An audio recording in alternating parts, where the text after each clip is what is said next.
Welcome to Two Hearts Dance and Yoga's Heart to Heart vlog. My name is Leanne Barber, owner and movement creator at Two Hearts Dance and Yoga. Our goal is to bring you some light and positivity during this time and share with you some of our amazing individuals who are really inspiring us through it all. It has been our pleasure to have a very special guest today who's made his own path in the fitness world and continues to encourage others to stay fit along the way. I met Coach Mac James many years ago when he was a football coach at my high school in Leonardtown, Maryland. He is now the owner of Future of Fitness, located in Crofton, Maryland. Coach James has an amazing way of encouraging and uplifting people, which is why I love training with him personally. His business, Future of Fitness, offers high-level fitness training in their gym facility, which is now available virtually anywhere. They value family, fitness, and excellence, and I'm pleased to be able to have Coach Mac James with us today. Thanks for joining us. Thank you for having me. That's a great intro. Yeah, it's really my pleasure to have you, and I'm glad we can connect and really bring some light into current day situations.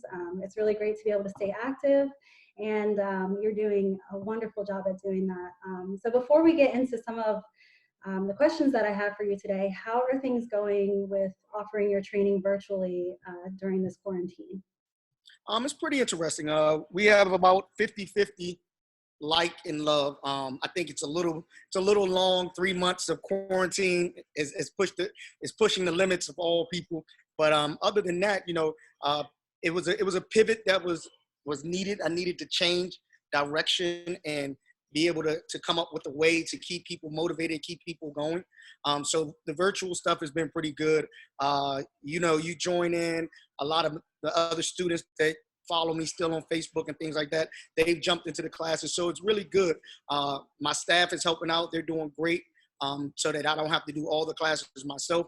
But yeah, the virtual has been a definite turn and something that we're going to probably keep with our system.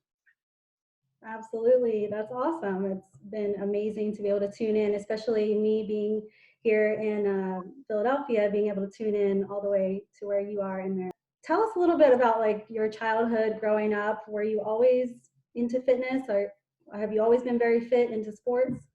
Growing up, I was a typical kid into every sport, every season that came around. I played football, I played basketball, I ran track. I played outside. It's a different era than we are right now, because for you all, or for this generation, it's a lot more handheld. It's a lot more inside stuff.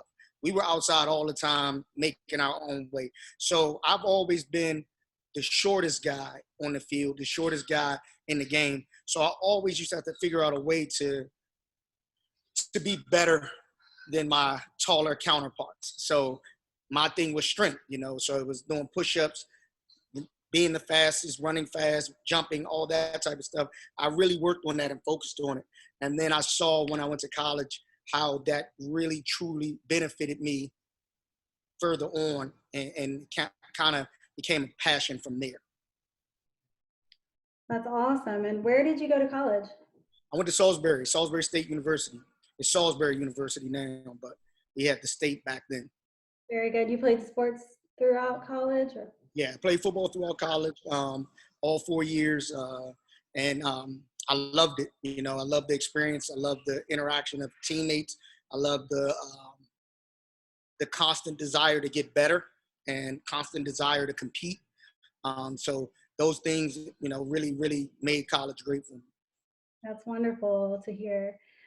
So what led you on the path to starting your own business, to opening your own gym?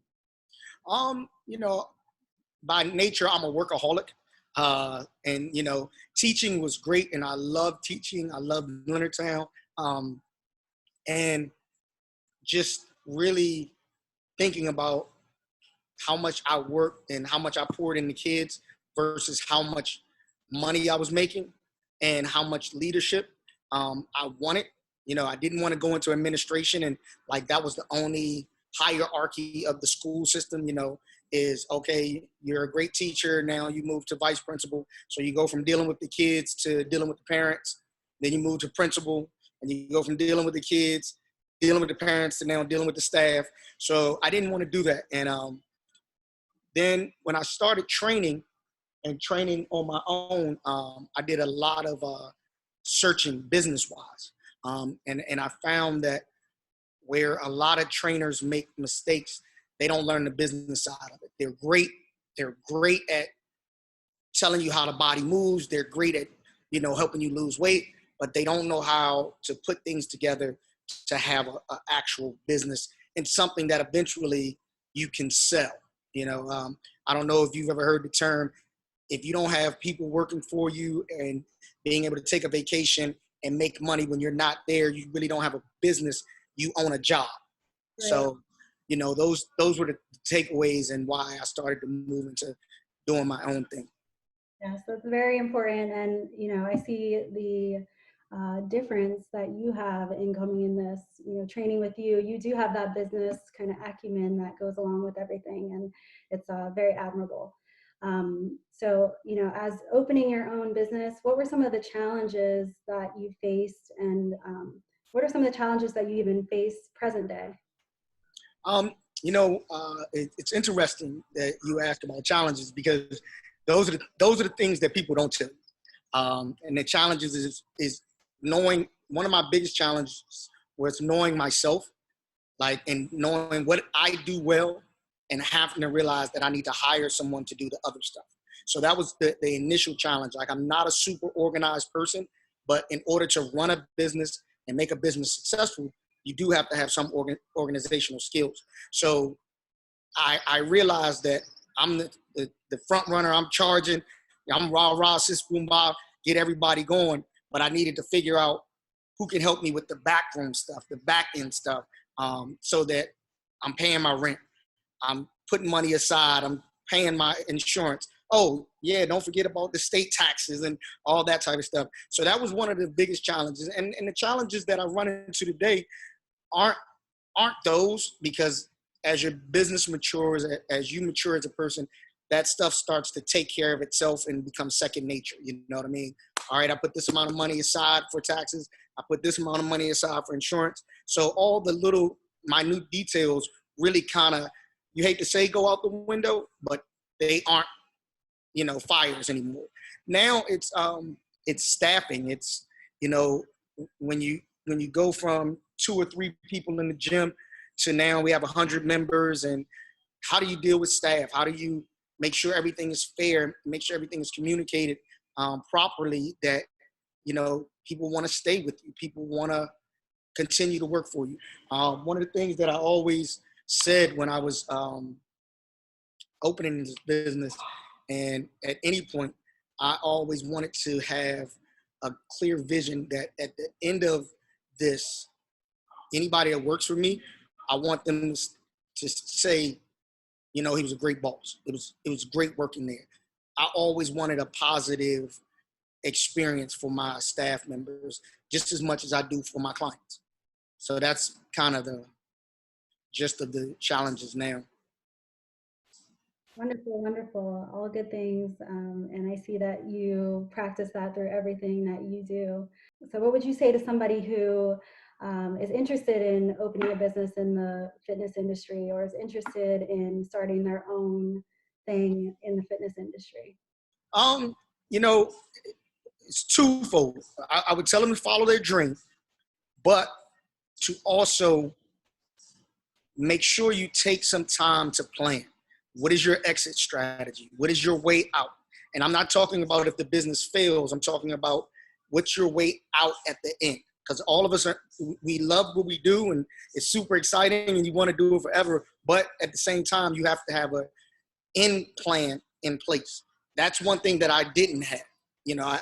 I've gotten the vision now, but I've also been open for 9 years.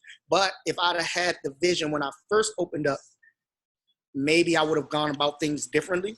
And, when you have that end game already in place, sometimes brick and mortar is not what you want to do. Sometimes it's going to be virtual. Sometimes it's going to be online, not necessarily guaranteed to be the brick and mortar responsibility. Right. Very interesting to think about. So what motivates you to keep going? Is it a person? Is it something like your own vision? What motivates you to keep going even during these difficult times? Um, I'm a fighter. Like the competition. The I've had most of my staff leave amongst this. You know, and I'm still fighting to be successful. I want to be one of the best gyms in the area. I want to be known by everyone. I want to have a time to um, really, really leave my mark in the fitness industry and leave my mark on the student athletes in this area, the gen pop in this area. I want everybody to be a little bit healthy. That's wonderful. And especially during this time, people are looking for things that they can do from home, trying to stay active. It's very important. So what would you say is, this is my last question for you. What would you say is the future for Future of Fitness? What do you see happening in the next couple years? And what do you see, it evolving into or continuing to do? Well, for me, the future of for Future of Fitness is going to be hopefully Future Fitness Recovery Center. I want a recovery center for working out and stuff like that for afterwards, and be able to set up things to where we have 100 to 200 people come in, work out with us, be able to do recovery, and go on about their business. I don't think I'm going to expand anymore. We just had an expansion in April and last April. And we doubled the size of our facility so that we can service more people and we could be a hybrid gym. And that was my goal. Right now we still work with a ton of athletes. We work with a ton of regular clients. So, the future is just continuing to grow and be here for a long time. Very good, very good. Thank you so much, Coach James, for taking the time to tell us your story, tell us, what you've been doing, and especially for keeping us inspired during this time. Can you let people know how to reach you, how to sign up for training if they want to? Where do they go to learn more about you? Just go to our website, future-of-fitness.com. And, you can click on any of the links and it'll take you to connecting and contact us. You can reach out directly, mjamesfof@gmail. And then, we can get it going. Wonderful. Thank you so much. Really appreciate it on behalf of Two Hearts Dance and Yoga. We appreciate everything that you're doing. I personally appreciate everything you're doing because I'm seeing the results in my own self and conditioning and really just finding that endurance. So thank you so much. And we will look forward to all the great things that Future of Fitness does in the future. Thank you.